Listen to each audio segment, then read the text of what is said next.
दोस्तों पवन सिंह का गाना लाल घाघरा जो कि आते ही यूट्यूब पर तांडव मचा दिया और ट्रेंडिंग नंबर 1 में जगह बना लिया, वो भी सिर्फ 5 घंटों में ट्रेंडिंग नंबर 1 में जगह बना लिया। जो कि स्क्रीनशॉट आप लोग स्क्रीन पर देख रहे होंगे, जिसमें मात्र 5 घंटे में ट्रेंडिंग नंबर 1 पर जगह बना लिया था और लाइक्स 1,26,000 और व्यूज 7 लाख के करीब था। लेकिन आप लोगों को बता दूं कि ये गाना अभी तक 23 घंटे में 2.6 मिलियन व्यूज हुआ है और 2,69,000 लाइक, जो कि आप लोग स्क्रीन पर देख सकते हैं।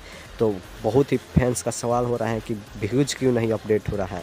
तो दोस्तों आप लोग इतना ना तांडव मचा दिए हैं इस गाने को लेकर कि अगर व्यूज इसलिए अपडेट नहीं हो रहा है क्योंकि 1 लाख व्यूज अपडेट हो रहा है, तब तक 5 लाख और व्यूज बढ़ जा रहा है, जिससे यूट्यूब भी हैंग हो गया है कि अब इस व्यूज को कैसे अपडेट करें। क्योंकि एल्गोरिथम यूट्यूब का अलग अलग होता है, जब ज़्यादा व्यूज आने लगता है तो व्यूज अपडेट होने में टाइम लगता है। तो आप लोग चिंता मत करिए, क्योंकि इस गाने का व्यूज शाम तक आप लोगों को क्लियर मालूम चल जाएगा कि इसका टोटल व्यूज कितना हो गया है।